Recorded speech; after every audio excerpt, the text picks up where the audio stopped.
আজকে আপনারা দেখছেন কিনা জানি না, ঠাডা পইরা বহুত গাছের মধ্যে আগুন ধরে গেছে।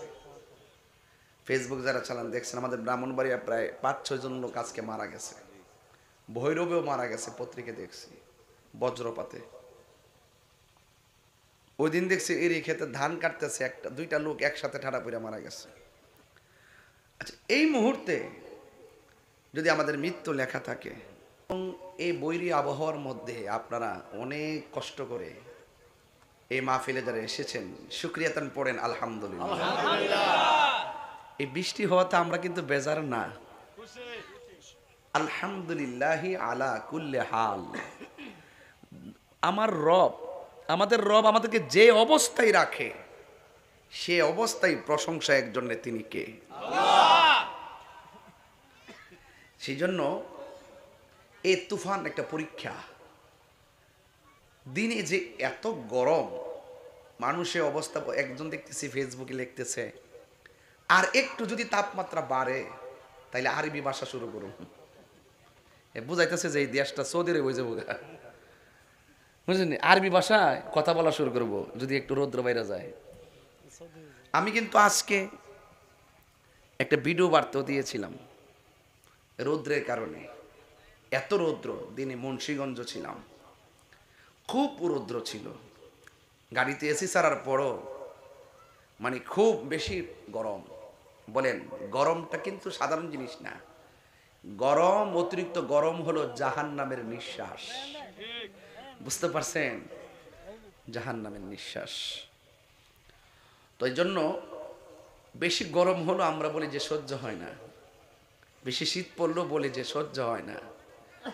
আল্লাহ পাক এক এক সময় এক একটা কন্ডিশন দিয়ে আমাদেরকে পরীক্ষা করেন। এই পরীক্ষার মধ্যে ভরসা করবে একজনের, তিনি কে? ব্যাস। তো আজকে এই নালা দক্ষিণ আমার খুব পরিচিত এলাকা। ঘাগটিয়া তো আমি সবসময় আসি, মাধবপুর। আর এই এলাকাতে আমি কিন্তু এসে গেছি আরো আগে, এবং আজকে এই মাহফিলটা আগামীতে করার জন্য তারা অনুরোধ করেছেন যে এটা বাৎসরিক করার জন্য। আমি চেষ্টা করব, কিন্তু আপনারা যেই মানুষগুলো আসছেন সবাই তরিকাপন্থী। এই এলাকায় সুন্নিয়তের বীজ লাগাইছে পেশোয়ারি হুজুর, কথা বলেন ঠিক? আমরা তো ফল খাইতে আইছি।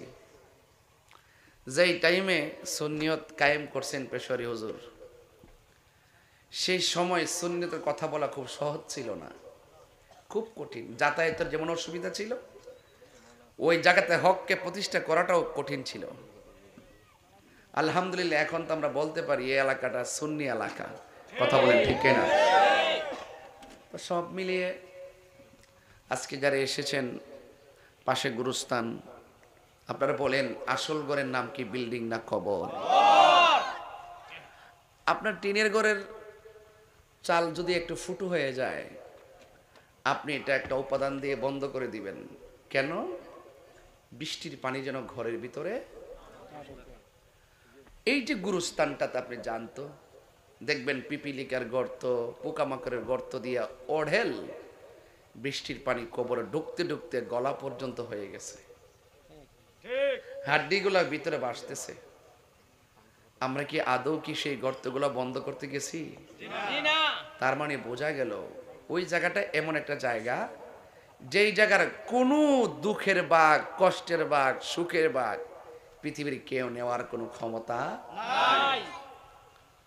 তো এই জন্য আমি আপনাদেরকে অনুরোধ করব, ওই জায়গাটাতে যাওয়ার আগে, দেখেন অন্ধকার অন্ধকার হয়ে রয়েছে, এই মানুষগুলো ওখানে পড়ে আছে, ওই জায়গায় যাওয়ার আগে মাঝে মাঝে কোনো মানুষ যদি মারা যায় তার লাশটা দেখতে যাবেন।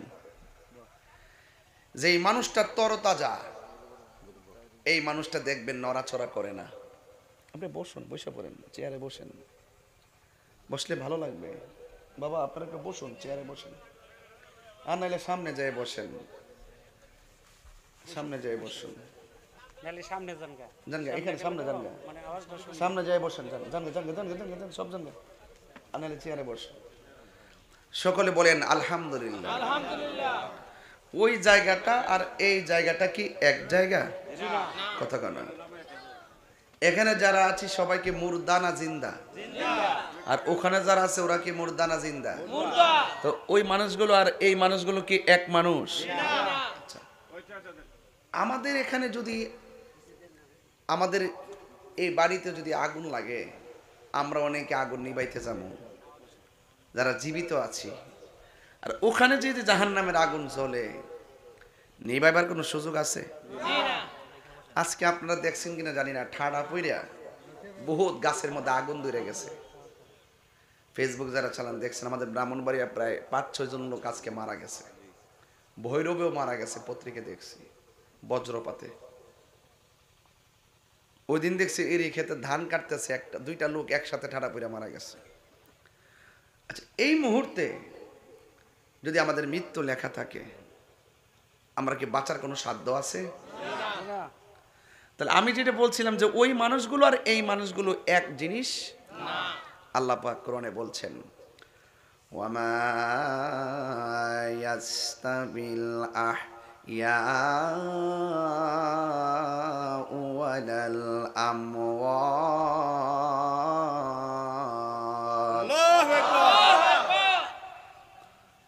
আল্লাহ রাব্বুল আলামিন বলেন,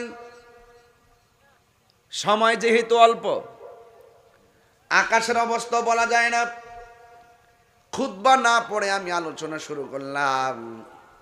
আপনারা বলেন, যারা মুর্দা যারা জিন্দা তারা কি এক? এটা আমার কথা নয়, আল্লাহ রাব্বুল আলামিন কোরআনে বলে দিয়েছেন, যারা মৃত যারা জিন্দা তারা কোনোদিন এক হতে পারে না। এই নালা দক্ষিণের মানুষ যদি সবাই দৌড়াইয়া গুরুস্থানে যায়, গুরুস্থানের মানুষগুলো সুখে আছে নাকি দুঃখে আছে আমাদের বলার কোনো ক্ষমতা নাই। ওদের কান্নার আওয়াজ শোনার ক্ষমতা নাই। এখন আপনাদের কাছে প্রশ্ন, কেন সুন্নিরা নবী নবী করে?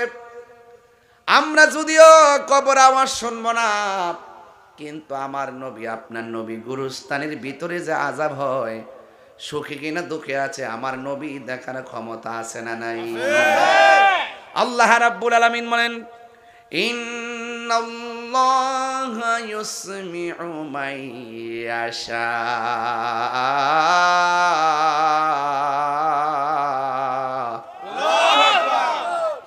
নিশ্চয়ই আল্লাহ রাব্বুল আলামিন যাকে ইচ্ছা করেন তাকে কবরের আযাব দেখার ক্ষমতা দান করেন। আপনারা জবান খুলে বলেন, আমার নবী দেখার ক্ষমতা আছে না নাই? আমার নবী আপনার নবী রাহমাতুল লিল আলামিন একদিন গুরুস্থানে গেল, যাইয়া দেখেন 2টা কবরে আযাব হচ্ছে। নবীকে জিজ্ঞাসা করে, ইয়া রাসূলুল্লাহ দাঁড়ালেন কেন? আমার নবী বলেন, সাহাবীরা রে, আমি নবী দেখতেছি 2টা কবরের ভিতরে আযাব হইতেছে। শুধু ঘটনা শুনলেন না, ঘটনা সবাই জানে। এখানে একটা আকীদা লুকায়িত আছে, আকীদা। ফাউন্ডেশন মজবুত হইলে ছাদ দিতে পারবেন, আর ফাউন্ডেশন মজবুত না হইলে ছাদ দেওয়া যাইতো না, ভাঙ্গে লইয়া পড়বেন।